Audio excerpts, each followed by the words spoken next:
ఒకే ఒక్క వ్యక్తి తన సంకల్ప బలంతో ఒక దేశ భవిష్యత్తునే మార్చేయగలడా? అస్సలు సాధ్యమేనా? ఈరోజు మనం అలాంటి ఒక ఉక్కు మనిషి గురించే తెలుసుకోబోతున్నాం. ఆయనే సర్దార్ వల్లభాయ్ పటేల్. ఆయన జీవితం నుంచి మనం స్ఫూర్తి పొందడమే కాదు, మన జీవితానికి అన్వయించుకోవాల్సిన పాఠాలు కూడా చాలా ఉన్నాయి. రండి, ఆయన ప్రయాణంలోకి వెళ్ళి చూద్దాం. మనలో చాలామందిని అప్పుడప్పుడు ఒక ప్రశ్న తొలిచేస్తూ ఉంటుంది. మన ప్రయాణం ఎక్కడ మొదలైంది అనేది మన గమ్యాన్ని నిజంగా నిర్ణయిస్తుందా? అంటే మన స్టార్టింగ్ పాయింట్ బాలేదంటే మన భవిష్యత్తు కూడా అంతేనా? ఈరోజు ఈ ప్రశ్నకొక సమాధానం వెతుకుదాం. చూడండి, ఒకవైపు ఫెయిల్యూర్స్, విమర్శలు, డబ్బులేక ఇబ్బంది పడే ఒక సాధారణ వ్యక్తి. మరోవైపు అవే సవాళ్లను దాటుకుని దేశాన్ని ఏకం చేసి భారత ఉక్కు మనిషిగా చరిత్రలో నిలిచిపోయిన ఒక లెజెండ్. అసలు ఈ ట్రాన్స్ఫర్మేషన్ ఎలా సాధ్యమైంది? దీని వెనుకుండ అసలు కథేంటో ఈరోజు మనం తెలుసుకోబోతున్నాం. అంటారు కదా, ప్రతి గొప్ప కథకు ఒక ఆరంభం ఉంటుందని. సర్దార్ పటేల్ కథ కూడా ఒక సామాన్యమైన నేపథ్యం నుంచే మొదలైంది. ఆయన నిరాడంబరమైన జీవితం, ఆయనలోని ఆ ఉక్కు సంకల్పానికి పునాది ఎలా వేసిందో ఇప్పుడు చూద్దాం. ఆయన జర్నీ 1875లో గుజరాత్లోని ఒక పేద రైతు కుటుంబంలో స్టార్టైంది. స్కూల్కెళ్లడమే ఒక పెద్ద పోరాటం. డబ్బుల సమస్య అయితే ప్రతి అడుగులోనూ అడ్డుపడుతూనే ఉండేది. కాని సరిగ్గా ఈ కష్టాలే ఆయనలోని పట్టుదలకి పదును పెట్టాయి. ఆ ప్రతికూల పరిస్థితులే ఆయనకు అతిపెద్ద గురువులయ్యాయి. ఇక్కడే అసలు కథలో అసలైన ట్విస్ట్ మొదలవుతుంది. మామూలుగా అయితే కష్టాలు మనిషిని నీరసపరుస్తాయి. కానీ పటేల్ విషయంలో మాత్రం ఆ కష్టాలే ఆయన బలానికి పునాది వేశాయి. ఆ సవాలు ఆయన్ని ఒక ఉక్కు మనిషిగా ఎలా మలిచాయో ఇప్పుడు కొంచెం లోతుగా చూద్దాం. ఇది మనం మనస్సులో బలంగా ముద్రించుకోవాల్సిన విషయం. మన ఎదుగుదలకి నిజమైన అడ్డంకేంటి? మన బ్యాక్గ్రౌండా? పేదరికమా? లేక మనం పడ్డ కష్టాలా? కానే కాదు, బలహీనమైన మనస్తత్వమే మన అతిపెద్ద శత్రువు. పటేల్ జీవితం ఇదే మనకు చూపిస్తుంది. పరిస్థితులు మన కంట్రోల్లో లేకపోవచ్చు, కాని వాటికి మనం ఎలా స్పందిస్తాం అనేది మాత్రం పూర్తిగా మన చేతుల్లోనే ఉంటుంది. క్రమశిక్షణ. ఈ పదం వినడానికి సింపుల్గా ఉన్నా చాలా పవర్ఫుల్. ఇది కేవలం రూల్స్ పాటించడం కాదు, అంతకు మించి. చుట్టూ ఎన్ని అడ్డంకులున్నా మన లక్ష్యం మీదునుంచి ఫోకస్ తప్పకుండా చూసుకోగల సెల్ఫ్ కంట్రోల్. లాయర్ అవ్వాలన్న తన కలను నిజం చేసుకోవడానికి పటేల్ వాడిన ఆయుధం ఇదే. చదువు పూర్తయింది. ఇప్పుడు పటేల్ జీవితంలో ఒక కొత్త చాప్టర్ మొదలైంది.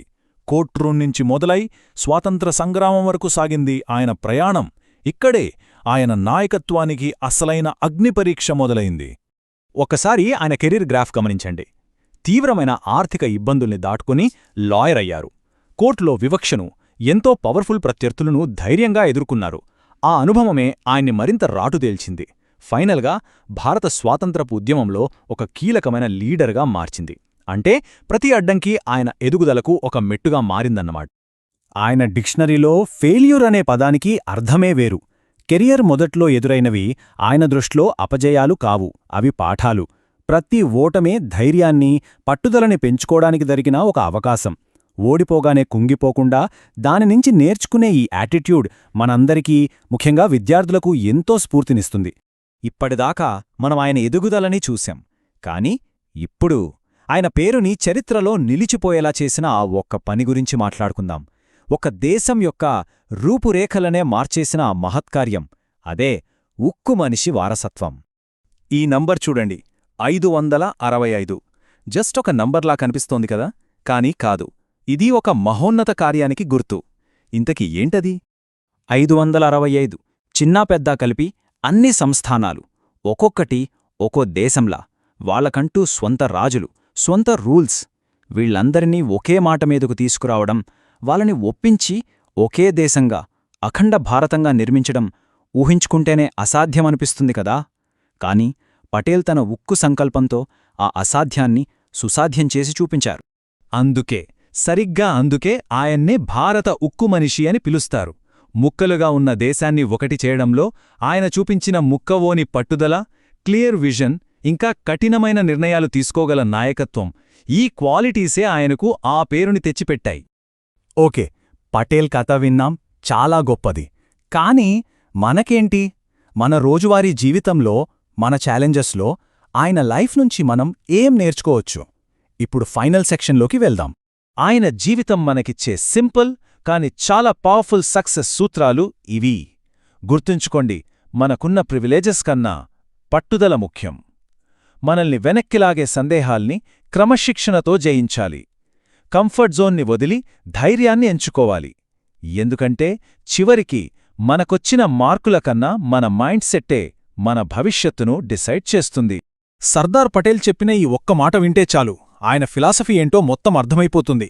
ఐక్యత లేని మానవశక్తి అసలు బలమే కాదు, దాన్ని సరిగ్గా కలిపి ఏకం చేసినప్పుడే అది ఒక ఆధ్యాత్మిక శక్తిగా మారుతుంది. ఈ మాటల్లో ఎంత లోతైన అర్థముందో కదా. సో ఫైనల్గా విజయానికి రూట్ మ్యాప్ ఏంటి?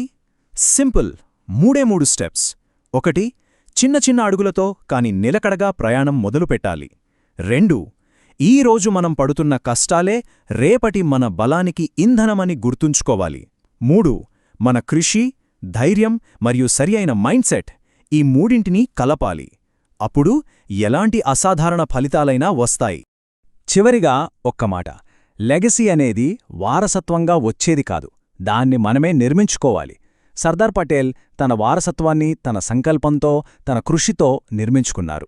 మరి మీ లెగసీ ఏంటి? దాన్ని ఎలా నిర్మించబోతున్నారు? ఈ ప్రశ్న మీకోసమే.